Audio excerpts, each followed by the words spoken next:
بسم اللہ الرحمن الرحیم۔ السلام علیکم محترم ناظرین، ہمارے چینل میں دوبارہ آنے کے لیے خوش آمدید۔ محترم ناظرین، آج ہم عید غدیر کی دلچسپ اور اہم کہانی کا مطالعہ کرنے جا رہے ہیں۔ کیا آپ جانتے ہیں کہ یہ واقعہ بہت تاریخی اہمیت کا حامل ہے اور اسلامی تاریخ پر اس کا دیر پا اثر رہا ہے؟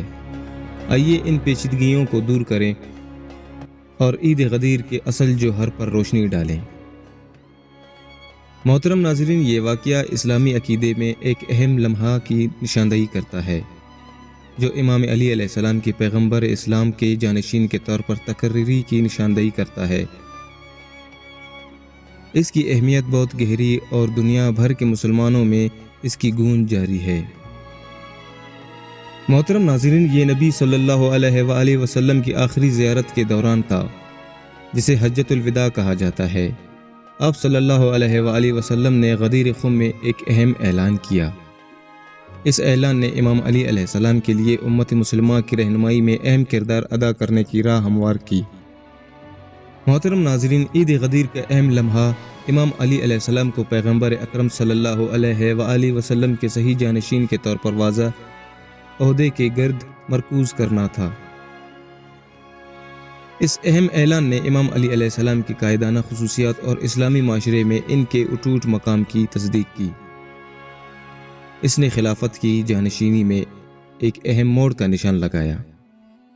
محترم ناظرین، عید غدیر اسلامی عقیدے کے اندر اتحاد اور رہنمائی کا ثبوت ہے۔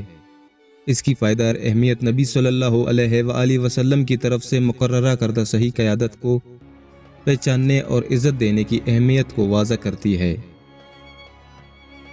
جیسا کہ ہم عید غدیر کی واقعیت پر غور کرتے ہیں، ہمیں یاد آتا ہے کہ اس نے اسلامی تاریخ اور عقائد کی تشکیل پر کیا گہرا اثر ڈالا ہے۔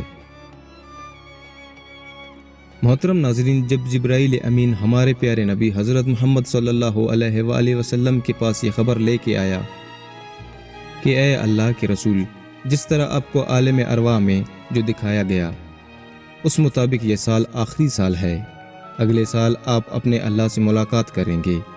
جیسے ہی رسول اللہ صلی اللہ علیہ وآلہ وسلم نے یہ خبر سنی تو آپ نے اعلان کیا کہ اس مرتبہ ہر کسی کو یہ خبر سنائی جائے کہ کوئی بھی اپنے گھر میں نہ بیٹھے۔ اس سال حج کو میں محمد خود چلوں گا۔ تاریخ میں ہے، جس نے یہ خبر سنی وہ سب اپنے اہل و عیال کے ساتھ اللہ کے گھر کے قریب پہنچے۔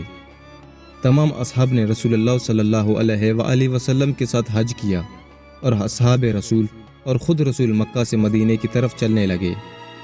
محترم ناظرین، تاریخ میں ہے کہ جیسے ہی آپ غدیر خم تک پہنچے تو اللہ پاک نے حضرت جبرائیل کو اپنے محبوب کے پاس بھیجا اور یہ فرمایا، تیرے خالق کا یہ ارادہ ہے، پہنچا دے وہ پیغام جو ہم نے تم پہ لازم کیا۔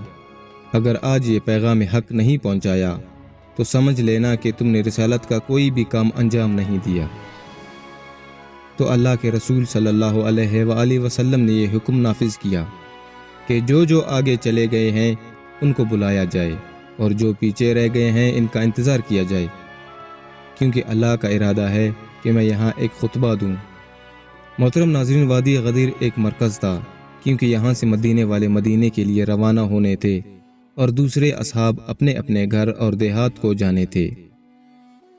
تو اللہ نے اسی میدان کا انتخاب کیا۔ اصحاب نے محبوب خدا سے کہا، یا رسول اللہ صلی اللہ علیہ وآلہ وسلم، اس وادی میں منبر کیسے بنایا جائے؟ محبوب خدا نے فرمایا، آپ اپنی اونٹوں سے پالان اتارو اور اونٹوں کے پالان سے ایک منبر تیار کرو، کیونکہ آج کا پیغام حق و باطل کی پہچان ہے۔ بس اونٹوں کے پالان سے منبر تیار کیا گیا۔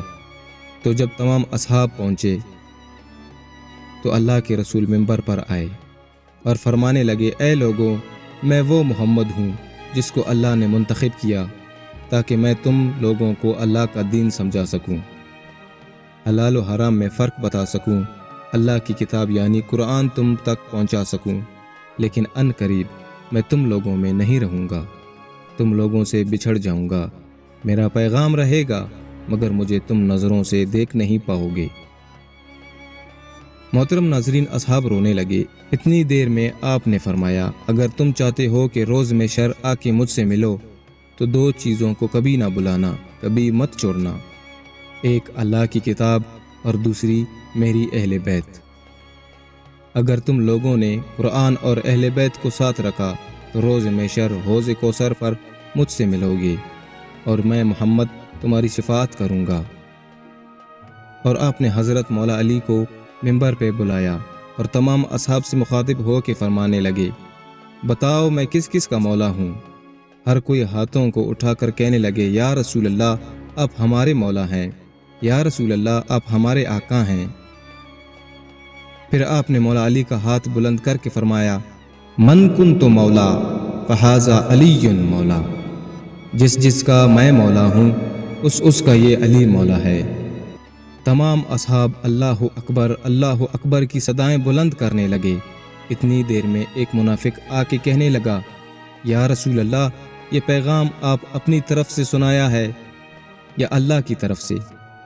تو اللہ کے رسول صلی اللہ علیہ وآلہ وسلم نے فرمایا، اے شخص، میں تو اللہ کے فرمان کے بغیر اپنی زبان کو حرکت تک نہیں دیتا۔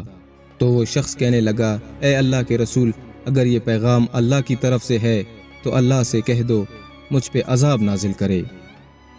بس یہ کہنا تھا، اتنی دیر میں آسمان سے ایک پتھر اس منافق کے سر پہ لگا اور وہ منافق فنار ہو گیا۔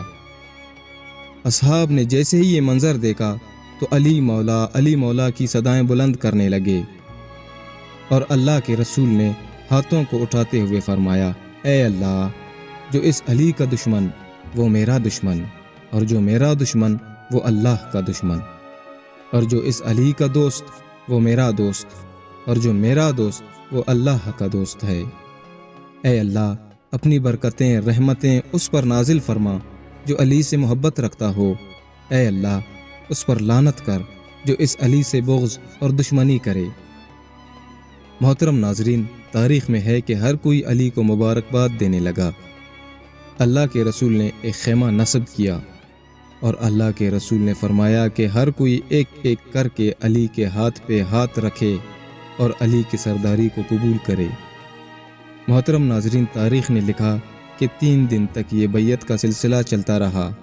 اللہ کی رحمت غدیر پر برستی رہی اور تمام انبیاء، اولیاء، فرشتے، جن و بشر امام علی علیہ السلام کو رسول اللہ کا جانشین ہونے کی مبارکباد دینے لگے۔